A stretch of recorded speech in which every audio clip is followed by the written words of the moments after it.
The Knight's identity is probably the mystery in Deltarune right now, because almost all the big things you can theorize about involving the future of the next chapters has to do with who the Knight really is. But honestly, it feels like the Knight's identity is no closer to being solved than it was when we had just 2 chapters. Because sure, we have a more narrow group of people now, and although they each have their reasons they could be the Knight, it feels like they all have their reasons they cannot be the Knight as well. In truth, I believe that as of now, with the information we have at hand, the Knight's identity can just not be solved. But that doesn't mean we can't theorize about it. So today, I'll go over all the Knight candidates and give reasons why they can or can't be the Knight. And at the end, we'll see who the most likely candidate is. First up, let's start with the most obvious one, Carol Holiday.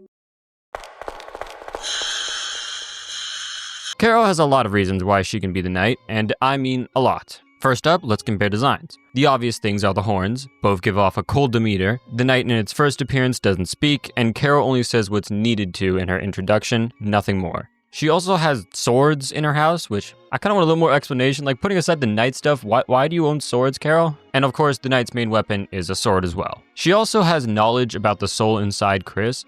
Her and Asgore are working together, and we know Asgore already has some sort of connection to the Knight. But when she calls Chris in the weird route, her voice is normal. However, when Chris is potentially talking to the Knight in Noelle's house, the text comes out of the phone completely distorted. Now, that might be because maybe Carol was in a dark fountain during that, but it feels too loose because we've seen that cellular devices just don't work in there.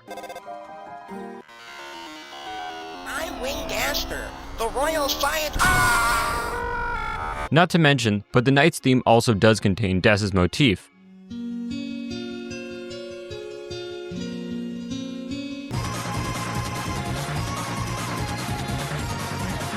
So we can connect that back to Carol, since that is her daughter, whose disappearance still clearly haunts her a lot in the story. Now, with all that information that supports and doesn't support her being the Knight, what are the big things going against it? Well, honestly, the fact there's more evidence that her daughter is the Knight, and also, it feels too obvious. Like how she appears at the house after Chris makes the call, where the game is trying to make us think whoever Chris is talking to is the Knight. So when she appears, it makes us go, oh, hey, Carol has to be the Knight. It just feels too easy. Like the answer is being handed to us on a silver plate. But maybe that's the point. Maybe the Knight's identity isn't the big mystery, and it is more about the Knight's motivation. But honestly, that sounds kind of lame. So let's move on to the next character, Des.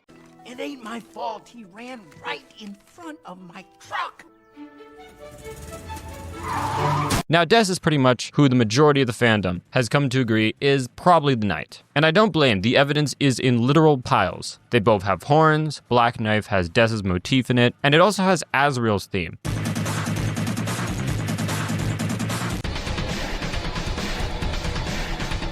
In it too, which is even more interesting because Carol might have connections to the Dreamer family, but she doesn't have anything that specifically ties it to Azriel like Des does, because we know Des and Azriel had some kind of close relationship. Not to mention the Knight originally shows off a bat before switching it into a sword, and the only person with any sort of connection to a bat is Des. So with all this evidence, what could be going against Des Knight? Well, the issue is that Des is just sort of everywhere. Like, her mystery has so many moving pieces, it is really hard to tie her down to just one thing. First off, she might just be flat out dead due to the Chapter 4 Eggman event, which talks a lot about murder, guilt, and that Chris is something that is haunting them, and that no matter what they do, no matter how hard they try to push it down, there's something looming over them. I've said this before, but this is really close to a scene from Naruto, where Kakashi, a character who blames himself for a friend's death, is desperately trying to wash his hands because he still sees his friend's blood on them. And no matter what he does, it won't come off, and that guilt he feels won't leave him alone, just like Chris.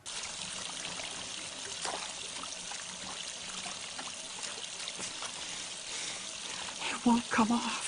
Not to mention the voice in the code. If you don't know, every chapter you can find a deleted dialogue in the code that seems to be a person talking to themselves, and that it's trapped in the code itself or just somewhere really dark. Of course, with Des disappearing, and with it probably having to do with the bunker since Chris is terrified of it, a place we know there's a dark fountain, this voice could actually be Des. Now, with our 2 main candidates out of the way for who the Knight could be, well, there are other candidates for the role, but they don't really have nearly as much evidence as them, like characters like Papyrus, whose main evidence is just not appearing. But I'd like to bring in another option for the answer of the mystery. What if the knight is Azriel? Now, in all fairness, this theory doesn't have that much evidence itself, but that's what all theories start from anyways, and I know it sounds like something out of game theory. We know that since going to college, he hasn't had much contact with his parents and family, so they might not even know where he really is, just that he'll be coming back from college in a week to visit. Now, as for the knight connections, there is the simple things. His theme, horns, and the fact him and Des have a very close relationship, so him being involved in Carol makes a lot of sense. Plus, some of the knight's attacks in their fight are really similar to some things Azriel does in his own fight in Undertale.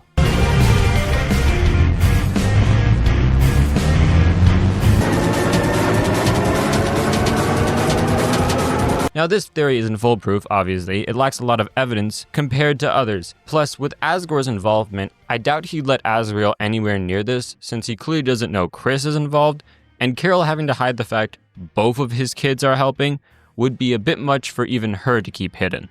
Alright, but moving aside from actual people, the knight could also potentially just be more than a living thing. We already have learned about multiple events that could trigger the creation of something like the knight. One being the creatures born from something darker than darkness, and the other being what's created from monster dust when it is brought into a dark world, and what happens when it's not perfectly revived, making some sort of failed version of someone. Now, with the creatures born of something darker than darkness, I don't really think it could be the answer, mainly because we know for a fact that the knight has some sort of light world form, and creatures created from something darker than darkness definitely would not be able to exist in a light world. However, with the dust option, I feel like there is more there. You see, an interesting thing about the knight is that in the 2 chapters they consistently appear, and information we are given about their actions in the past, they don't really seem to have a consistent personality. In chapter 3, they act like a mindless husk, doing their exact mission and nothing else, not letting anything stop them. In chapter 4, they are a bit of a brat. They tease us as we chase them down, sending attacks they know won't kill us but will make us annoyed. And when we do come face to face with them, they laugh at Susie's attempts to claim victory, not at all like the emotionless zombie we fought in chapter 3. So every version of the knight we meet might not be a different person, but it could be the result of some sort of failed transferring of dust, or just whatever happened to Des as a whole in that bunker. But anyways, the mystery of the knight is a really fun topic to discuss, and while I really don't think there's an ace card out there that can really narrow it down to one person yet, that doesn't mean we should stop looking for one. Well, if you enjoyed the video, please like and subscribe. Check out my other content if you have time. And well, singing is becoming a thing in these Deltarune videos at this point, so I might as well keep it going. When the light is running low, and the shadows start to grow, and the places that you know seem like fantasy, there's a light inside your soul that's still shining in the cold, with the truth, the promise in our hearts. Don't forget, I'm with you in the dark.